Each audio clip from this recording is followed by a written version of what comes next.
Okay, so this submission is a pair of transcripts. They analyze the rhetoric and alleged dishonesty of Candace Owens and Tucker Carlson right after Charlie Kirk's death. We're going to dig into how the case is built. Let's get right to it.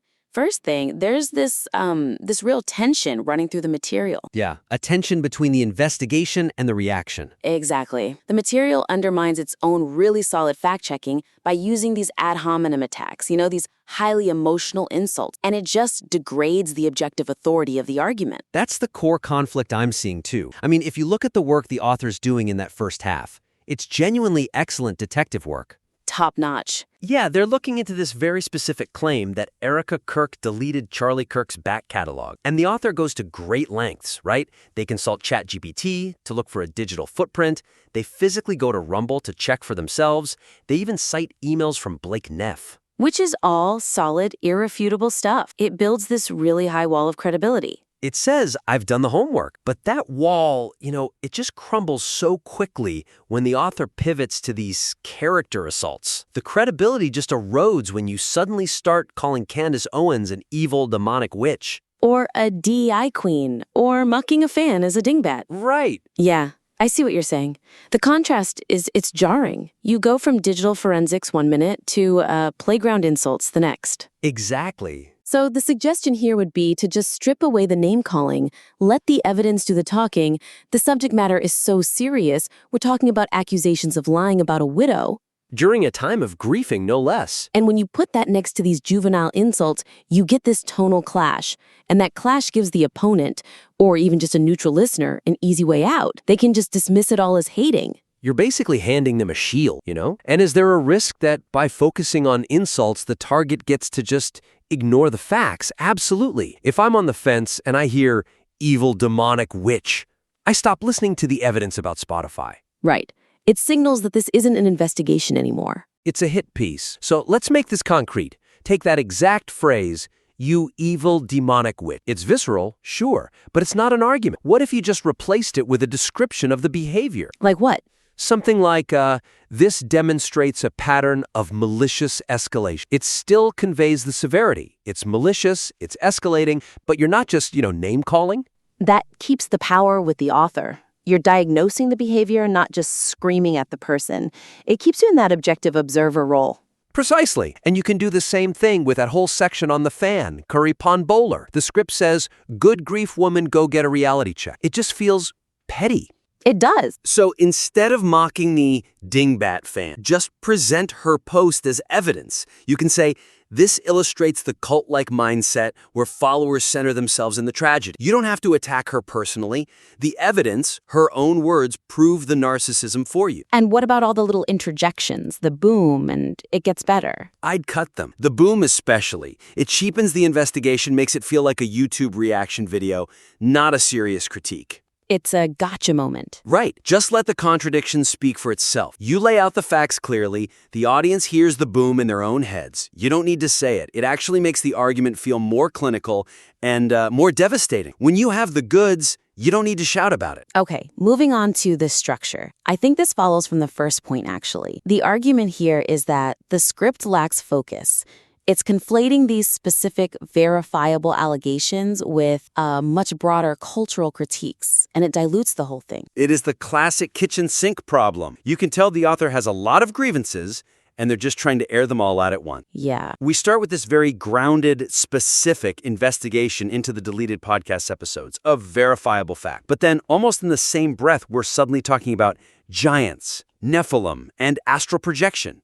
And then a hard left turn into some fan's mental health post. It just feels scattered, like a stream of consciousness rant instead of a targeted expose. That makes sense. And when you mix the verifiable with the bizarre, you risk making the verifiable look bizarre by association. You talk about podcasts and Nephilim without a clear bridge, and a rational listener might just check out. They absolutely will. So the suggestion is to structure the content into distinct pillars. The piece should probably be 2 separate critiques, or at least 2 very distinct chapters.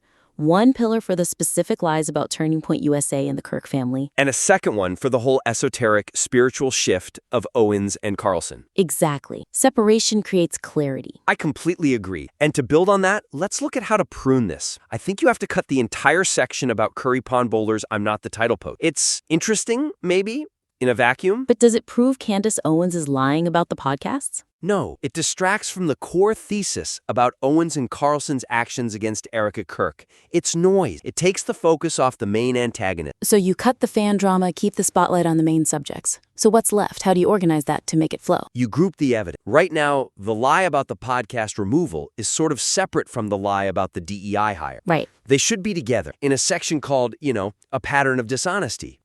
You build a case, like a lawyer. Lie A, lie B, lie C. Then you move giants and psychic spies and all that into a dedicated esoteric pivot section. Okay. But here's the key. You don't just list them as crazy things they said. You have to explicitly link how those spiritual claims, the demons, the spiritual warfare, are being used to shield the political lie. So the argument becomes they use this spiritual rhetoric to make their political dishonesty immune to criticism. Exact. That is a much, much stronger argument than just pointing and laughing at the idea of giant. It explains why they're talking about giants. It's a tool to distract from the earthly lies. That really elevates it.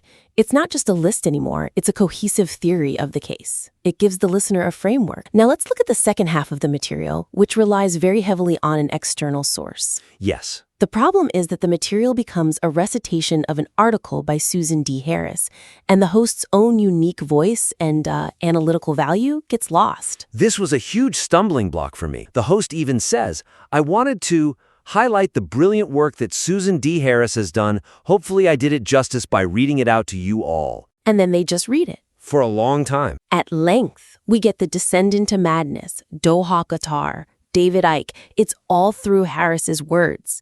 And at that point, the host isn't a commentator anymore. They're just a narrator. An audiobook. Right. I could use a text-to-speech app for that. The value of a critique is the synthesis, not the reading ability. It just kills the momentum. Okay, so the clear suggestion is to use that article as a foundation, not a script. You summarize Harris's points and then you immediately pair them with your own evidence, your own clips that back up her thesis. You cite the source. You don't perform it. Exactly right. And let's think about how to do that. Harris mentions an open letter to Erica Kirk and calls it threatening. Instead of reading her description of it, you should play the actual clip. Play the clip. Play Candace Owens saying, just hand him my regards because we're everywhere. Let the audience hear it. Then you use Harris's analysis to explain why it's so threatening. You're collaborating with the article, not just repeating it. You're adding value. That makes it so much more dynamic. You're proving the point in real time, validating Harris's analysis without just leaning on her prose. And another example, Harris mentions Tucker's fall into madness about demon. The host does have their own research on the Mike Cernovich interview,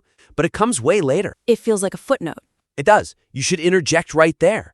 The article mentions demons. You pause the reading and say, and we see this so clearly in that Cernovich interview and you present your own evidence. You blend them. It becomes a conversation between your research and her article. And what about that Doha Forum section? That really felt like it dragged. Just paraphrase it. The host can summarize the whole bit about cleanliness and safety in a single sentence. Harris notes that Carlson praised Doha's cleanliness. Then, pivot immediately to the contradiction with his America First brand. The listener gets the point without the prose. It keeps the pace up and keeps the host in the driver's seat. You want to be the conductor, not the page turner. All right, final point, and I like this one because it challenges the host to live up to their own standard. The critique of the subject's logic is weakened by using the same assertion without evidence tactics that the host accuses them of using. This is a subtle but really critical error. The host rightly criticizes Candace Owens for saying things like, everyone knows without backing it up. But then, the host does the exact same thing. Can you give an example? Sure. They say, everyone knows this is what you're doing. Everyone with a brain, I should say. Or when discussing Tucker's claims about Christian persecution in Israel, the host just says, that is absolutely absurd, and leaves it at that. It's fighting fire with fire. But in a debate about truth, that just burns the whole house down. It lowers the host to the level of the person they're critiquing. It does. So the suggestion is clear. To effectively debunk conspiracy theorists, you have to hold yourself to a higher standard of proof. You can't just replace their assertion of absurdity with your own. You have to provide the data that makes it absurd. And this is so easy to fix with just a little bit of research. For example, with Tucker's claim about Israel, don't just mock it, briefly cite the demographic data. What are the legal protections for Christians in Israel? Is the population growing? Contrast that hard data with Tucker's vague claim of years in prison. The audience needs to see the gap between his rhetoric and the reality. If you just say he's wrong, it's your word against his. If you say the data shows X and the law states Y, you win. It's over. It anchors the entire critique in fact. What about with the fan Curry Pond Bowler, whom the host calls a narcissist? Same exact principle.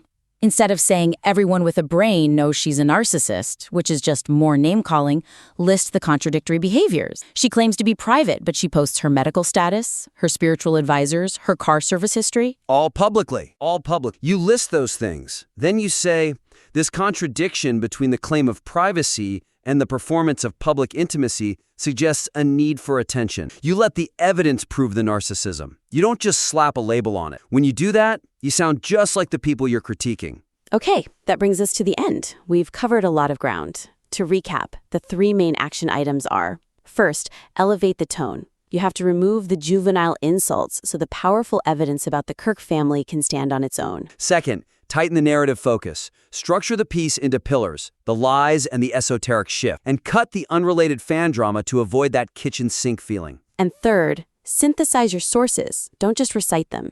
Use external articles as a launchpad for your own analysis and your own clips. And finally, don't just assert something is absurd. Prove it. Right. We invite you to implement these changes and submit the revised script for a follow-up critique. We'd love to see how this piece evolves when that powerful evidence is matched by an equally powerful tone.